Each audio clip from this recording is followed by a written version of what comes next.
What is going on, Dallas Cowboys fans, Cowboy Nation? It is now Tuesday, so we are officially 8 days away from training camp for the Dallas Cowboys in Oxnard, California. I know it's felt like a bit of a long offseason, especially more so for me at least. We're now finally about to have some real football to talk about, have some real opinions, but we can back them up with what we're going to be able to see on the field from this team. It's, like I said, pretty much just exciting just to be able to actually get these guys on the fields all together at one time, so we can now see what we have going into this upcoming new regular season. As always, before we get going, go ahead and subscribe, go ahead and like, go ahead and share, go ahead and comment anything down below, just your ideas and your opinions on this the Dallas Cowboys franchise as a whole. Like I said, as always, I appreciate you guys. We are now officially on to our next goal of 300 subscribers. You guys are amazing. I appreciate all the support. Let's get rolling. First thing is first. This pretty much, we already know, we've pretty much tried to round out this defense a little bit. Just the offseason moves and just what we tried to get done in the draft.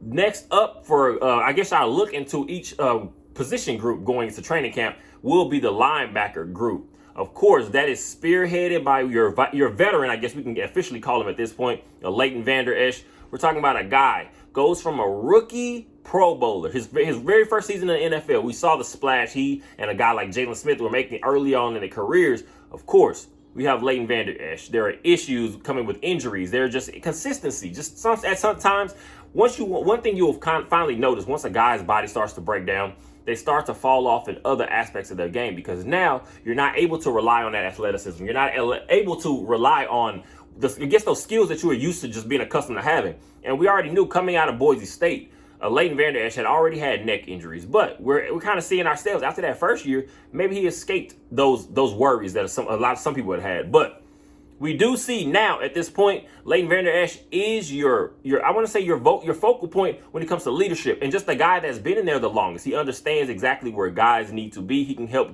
get guys in position of where we need to be.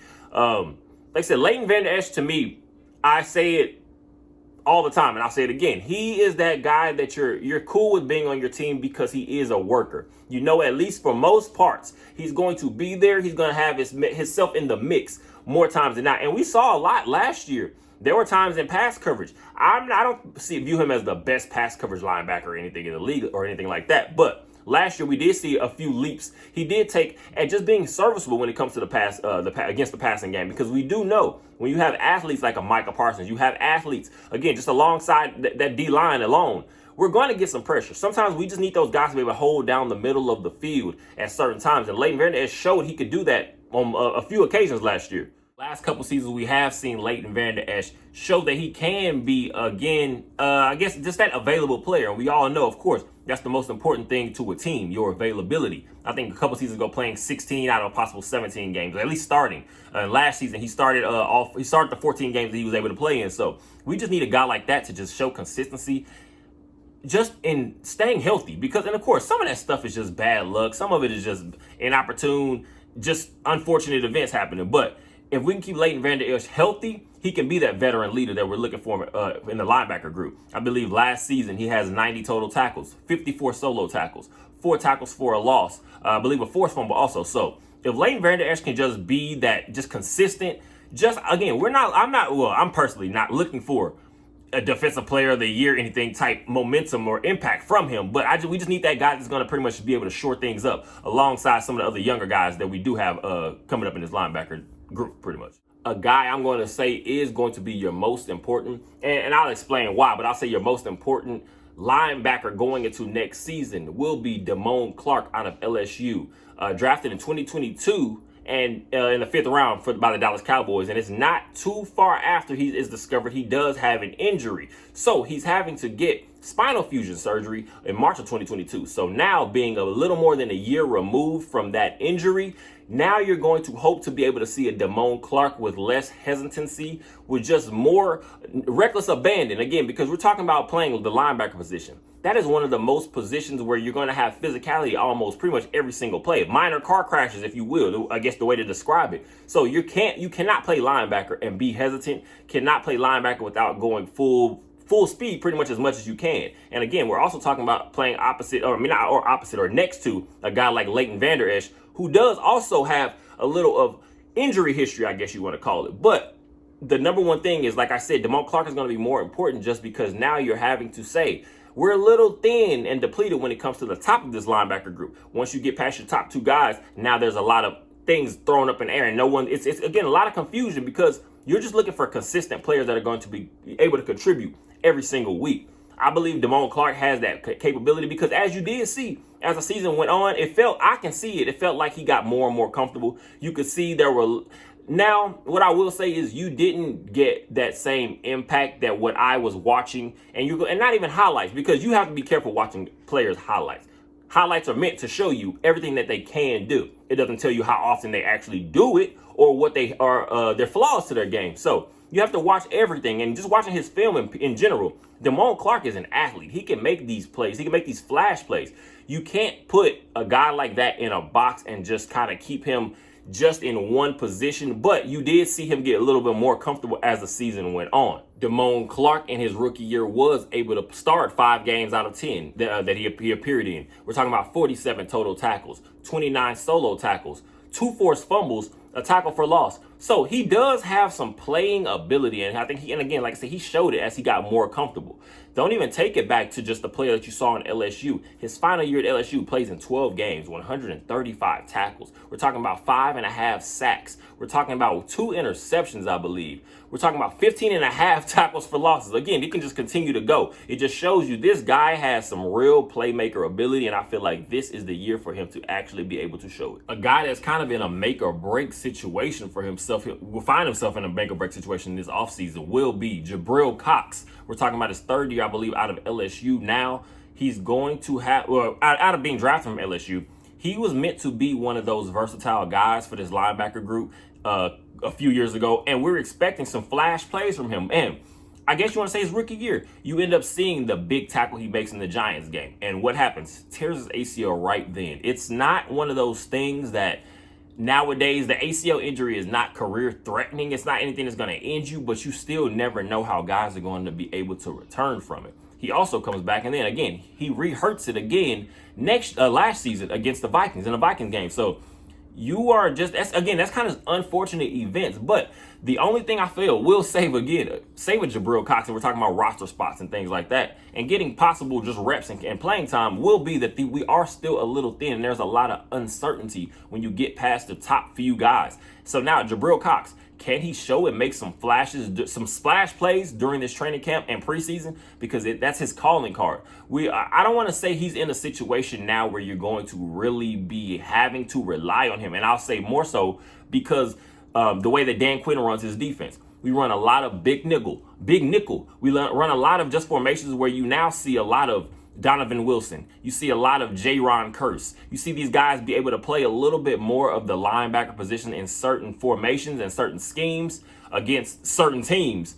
So where it kind of makes a guy like Jabril Cox more expendable, he has to be very careful because, again, even though we're talking about there being some uncertainty and not really knowing who these guys are that are going to step up, you don't ever want to be the one that finds out some of these young guys that are going to be up and coming are going to be the flash players. Because Jabril Cox, one thing you will say, the further and further you find yourself removed from your draft selection, now coaching staff start to get way less patient with you. They start expecting way more. And we're talking about, again, now going into how many years later, Jabril Cox has got to put his name in that hat of playmakers during this training camp period. I'm hoping he can.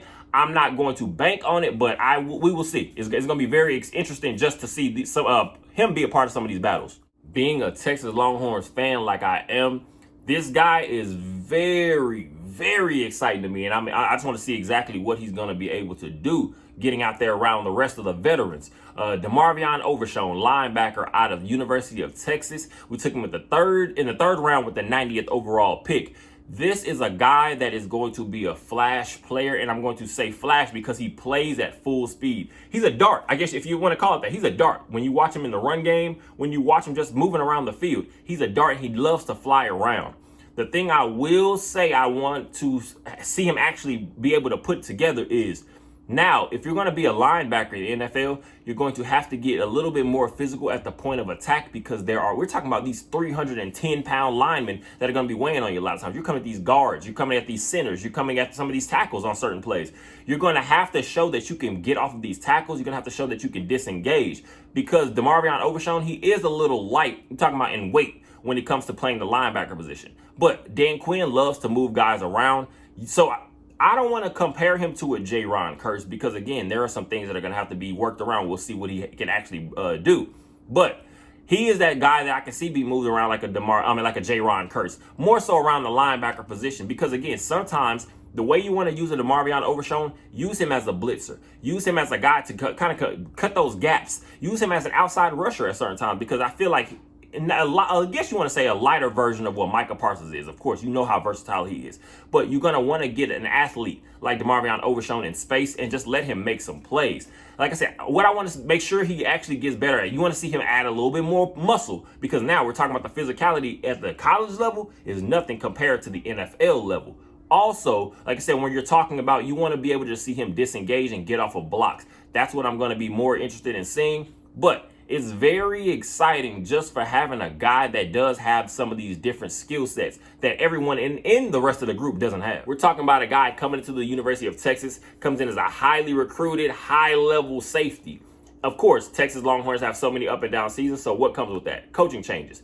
Then he transitions over to the linebacker position. His final season at the University of Texas, we're talking 96 tackles, 49 solo tackles. We're talking about 10 tackles for loss and also 4 sacks. So again, that's a guy that you're going to see be all over the place. He flies around. He loves to shoot off like a missile. And at the same time, that's a Dan Quinn type player because, again, we know he loves versatility. We know he loves guys that can fly and move around. So I believe DeMarvion Overshown, if he's actually able to develop his game and build to what I believe he can be, he's going to become a fan favorite for the Dallas Cowboys fan base really quick. A couple other guys to be aware of, again, just whether for depth or just to be able to see what they can help add to this linebacker group, will be a guy like a Devin Harper, taken in the same draft as Damone Clark in 2022. This time in the 6th round out of Oklahoma State. I'm talking about a guy with more than 200 tackles in his career, more than 26 tackles for losses, more than 13 sacks, 2 interceptions, 22 QB pressures.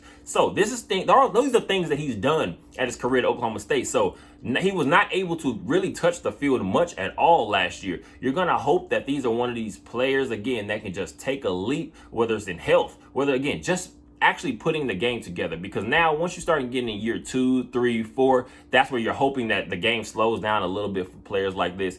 And I believe Devin Harper could just be a nice depth piece. I'm not talking about a star player or any guy that you're actually fully relying on, but a depth piece. We need many guys on special teams. Again, we're talking about field position. That the NFL is, in football, period, is a game of inches. Everything counts. So we need as much depth as we can. We need as many players that can actually make plays on this team, because what you don't want to do is get into these long seasons and start all of a sudden having a few nicks here, a few bang-ups here, and next thing you know, you're not able to still hold up the same consistency as a team defense overall that you were before. Keep an eye on outside linebacker Tyus Wheat, undrafted rookie out of Mississippi State. Also, Isaiah Land. He's more of a 6'4" DN type player, but he's so versatile because you do know that Dan Quinn loves to move guys around a little bit, and he's a little thinner than what you would consider your standard edge rusher or DN in the NFL. So Isaiah Land out of Florida A&M. Also Darrell Johnson out of Liberty University. We're talking about these are some guys that could potentially be around the linebacker position, guys that can be moved around depending on what this coaching staff sees for them once preseason kicks off and training camp. So we'll see. There's a lot to, like I said, to pretty much keep our eyes on going forward and going to training camp in the next week or so. It's very exciting. So well, let's see. That's it. This linebacker group, to me, though, it has potential to be very solid.